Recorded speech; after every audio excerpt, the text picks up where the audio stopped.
If more exercises actually meant more muscle, every guy in the gym would already be jacked. But look around. Most people are doing more movements than ever, yet their physiques barely change. That's because piling on variety doesn't build muscle.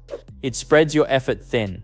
The strongest, most muscular physiques are built on a small number of brutally effective movements, repeated with discipline and precision over time. When you strip training down to what actually works, progress becomes simple, measurable, and hard to ignore. And the first exercise we're starting with proves that immediately. Exercise number 1, the free squat. If there's one movement that instantly reveals how effective your training really is, it's the squat. The free squat doesn't allow shortcuts. It doesn't let weak muscles hide. It forces your entire body to work as a single coordinated system, which is exactly why it replaces a long list of leg machines and accessory exercises. When squats are done correctly, they build strength, muscle size, coordination, and endurance all at the same time. During a proper squat, your quadriceps drive the movement out of the bottom, your glutes generate power through hip extension, and your hamstrings assist with control and stability. At the same time, your core braces to protect the spine, your spinal erectors work to keep your torso upright, and even your upper back stays tight to support the bar. Very few exercises demand this level of total body involvement. That's what makes the squat such a powerful stimulus for muscle growth, especially for natural lifters who don't recover as easily from endless volume. When every rep recruits massive amounts of muscle tissue, your body gets a clear signal to adapt. This is why people who squat consistently often see improvements not just in leg size, but in overall strength, posture, and athletic ability. Squats don't just build legs, they build a body that can handle load. Proper execution matters. Place the bar securely across your upper traps, not pressed into your neck. Set your feet roughly shoulder-width apart with your toes slightly turned outward to allow your hips to open naturally.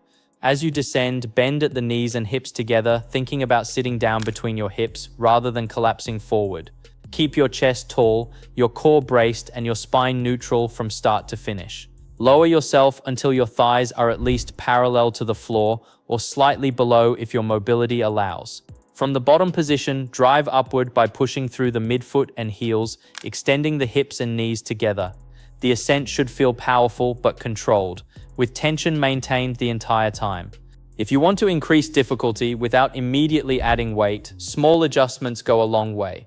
Pausing briefly at the bottom, slowing the descent, or increasing time under tension dramatically increases muscle activation while reinforcing proper technique. These methods build strength safely and efficiently, but the squat also punishes poor execution. Letting the knees cave inward, leaning excessively forward, losing spinal alignment, or chasing heavier weights before mastering form quickly leads to stalled progress or injury. Respecting the movement and progressing patiently is what separates people who thrive with squats from those who avoid them. When you commit to mastering the free squat, you're not just training your legs, you're building a foundation of strength that carries over to every other lift you do. Exercise number 2, pull-ups. Once strength is built from the ground up, the next movement tests how well you can control your body through space. The pull-up is one of the most demanding upper body exercises because it exposes weakness instantly. There's no machine to stabilize you, no seat to lock you in place, and no way to fake a rep. Every pull-up is earned. Pull-ups primarily target the latissimus dorsi, the muscles responsible for back width and the V-taper look. But the work doesn't stop there. Your biceps, forearms, rear delts, upper back, and even your core are heavily involved in stabilizing your body throughout the movement. This full chain engagement is what makes pull-ups such an effective builder of both size and real strength. One of the biggest advantages of pull-ups is how directly they translate to real-world ability. Lifting your own body weight develops relative strength in proportion to your size. Machines often fail to build this because they remove the need for stabilization. Over time, consistent pull-up training leads to a thicker back, stronger arms, improved grip endurance, and better shoulder control. To perform the pull-up correctly, start by hanging from the bar with your hands about shoulder width apart or slightly wider, palms facing forward. Before you pull, engage your core and gently retract your shoulder blades. This sets your back and protects your shoulders. From there, pull your elbows down and back, driving your chest toward the bar until your chin clears it. Lower yourself slowly and under control, until your arms are nearly fully extended, allowing the lats to stretch without going completely limp. That slow descent is where a large portion of muscle growth happens. Rushing reps or bouncing at the bottom kills tension and reduces results. If you can't perform a full pull-up yet, that doesn't mean the exercise is off limits. Assisted variations using resistance bands or controlled negative reps build strength in the exact same pattern. Over time, those assisted reps turn into clean, unassisted pull-ups. As you get stronger, adding weight with a belt or vest is one of the most effective ways to overload the movement. But common mistakes must be avoided. Excessive momentum, kicking the legs, shortening the range of motion, or throwing the head back all shift tension away from the back and limit growth. Mastering pull-ups doesn't just build a wider back, it builds control, coordination, and upper body strength that carries into every pulling exercise you'll ever do. Exercise number 3, incline dumbbell bench press. Once pulling strength is established, pressing power needs to be built with the same level of control. The incline dumbbell bench press is one of the most effective chest exercises because it builds muscle while protecting your joints. Unlike fixed bar movements, dumbbells allow your shoulders to move naturally, which is critical for long-term progress. This exercise emphasizes the upper portion of the chest, an area many people struggle to develop. It also heavily involves the front delts and triceps, creating strong carryover to other pressing movements. Because each arm works independently, strength imbalances are exposed and corrected over time. Another major advantage is the increased range of motion. Dumbbells allow your elbows to travel lower than a barbell, creating a deeper stretch in the chest. That stretch, combined with controlled pressing, creates high mechanical tension, one of the primary drivers of hypertrophy.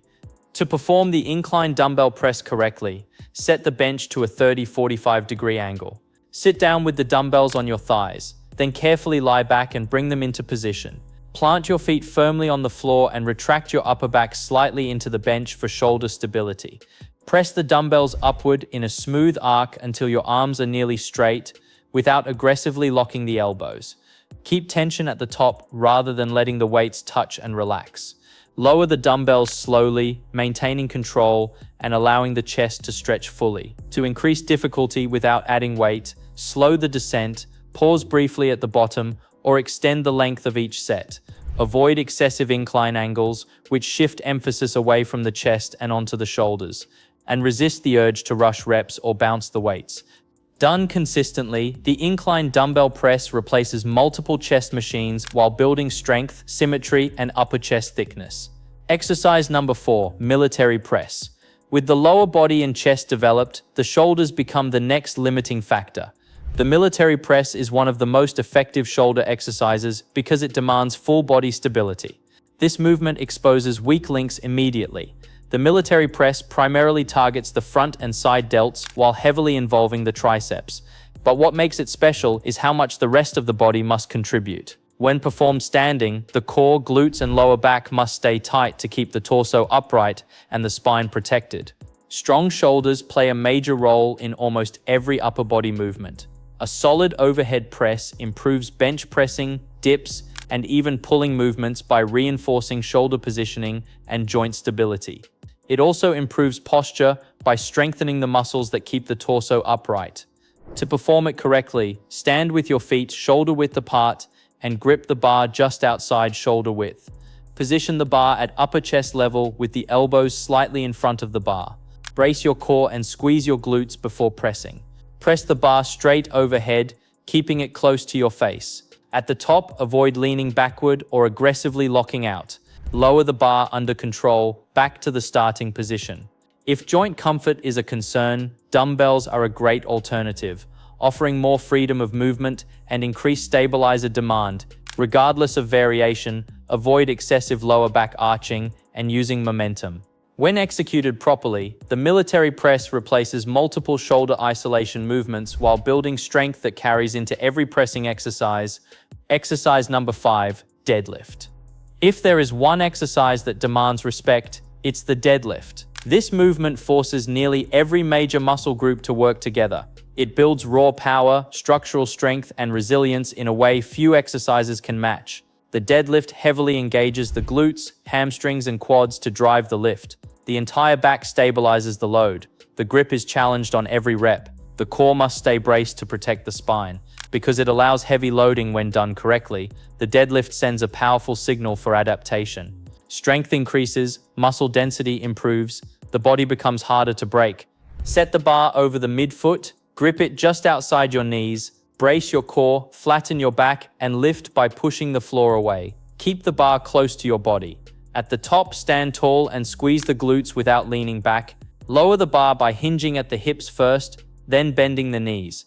Avoid jerking the bar or rounding the spine. Trained patiently, the deadlift replaces multiple back and leg exercises while building unmatched strength. Exercise number 6, barbell curl. After heavy compounds, direct arm training completes the physique. The barbell curl stands out because of its simplicity and ability to progressively overload.